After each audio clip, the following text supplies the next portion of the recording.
So kind of with the whole Io Sky and Mayu Iwatani kind of reunion that happened at the Marigold event this past week, I kind of want to kind of entertain a possibility of Hiroshi Tanahashi getting retired by a Shinsuke Nakamura for this upcoming WrestleKingdom 20. The links are very possible because just recently, I guess, especially with the Triple H takeover since 2022, you have now kind of an openness to the greater world of wrestling by Triple H, you know, and Shinsuke's openly been able to perform for Noah, you know, to fight Muta and stuff. So I do think that there is that thorough line there. Tanahashi and Shinsuke are always going to be linked, you know, for New Japan. For me personally, as someone who was introduced to that program because of them and their contributions to New Japan in the main event scene. For me, it was at WrestleKingdom 9 when I seen Shinsuke versus Kota Ibushi, and I saw Okada and Tanahashi wrestle for the first time,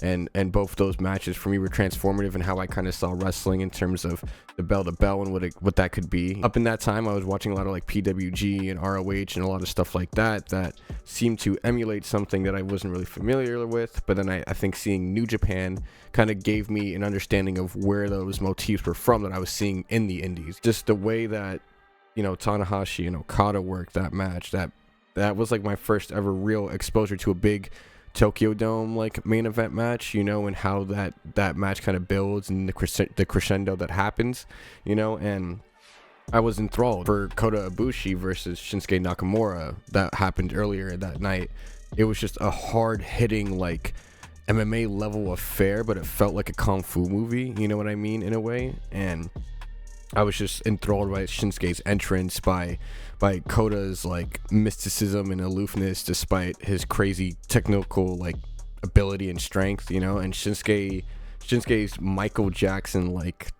aura. It was very transformative for me and my reference point for what I thought was cool in wrestling, you know. So for me, it's really huge, I think, to maybe have Shinsuke Nakamura be able to wrestle one more time with one of his Musketeer members and who helped, you know, popularize New Japan again in the 2010s. Him and Tanahashi took that mantle in the mid 2000s from those guys and really, you know, brought New Japan to the prominence that gave it, you know, that AEW collab, that gave it the prominence of in the West, that gave you the Gaijins and the Bullet Club, you know, that gave you chaos, you know. It's very much, I think, because of Tanahashi, Shinsuke, and to you know, and obviously Naito.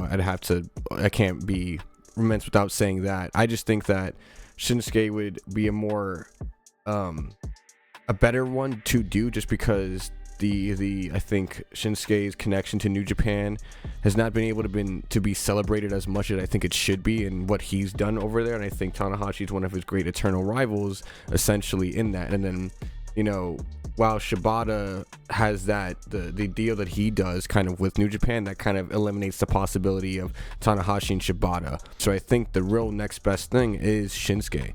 And Shinsuke is a legend in New Japan. He's a absolute legend in Japan in general, but I think the real allure and mysticism of a final bout between Tanahashi and Shinsuke in New Japan is kind of the ultimate send-off for Tanahashi bar fighting Okada one last time for a world heavyweight title, you know.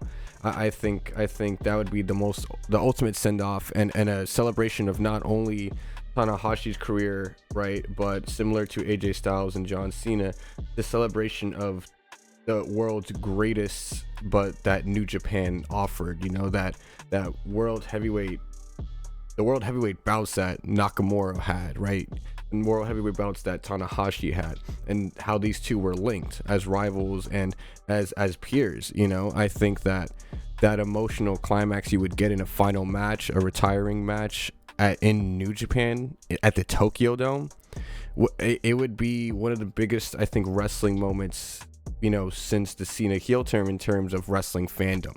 I just do really hope that they push for at WrestleKingdom 20 Shinsuke Nakamura retiring Hiroshi Tanahashi. I'm putting that foot down. This is what this video is all about.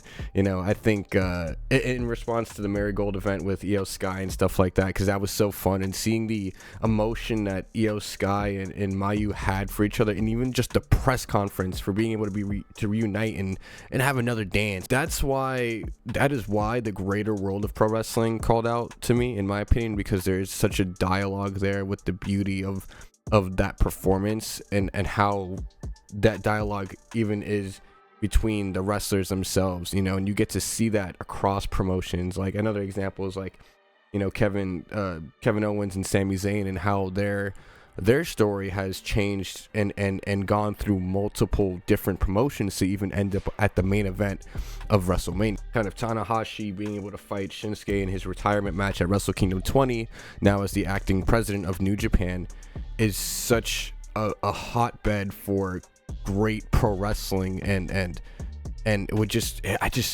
feel like it has to happen, and I just do hope that all the stars align, and that AEW is cool with New Japan and WWE collaborating, and the other way around. And I would just hope that there's more of an openness and willingness to do this for the sake of pro wrestling, and I think Japanese pro wrestling, in my opinion.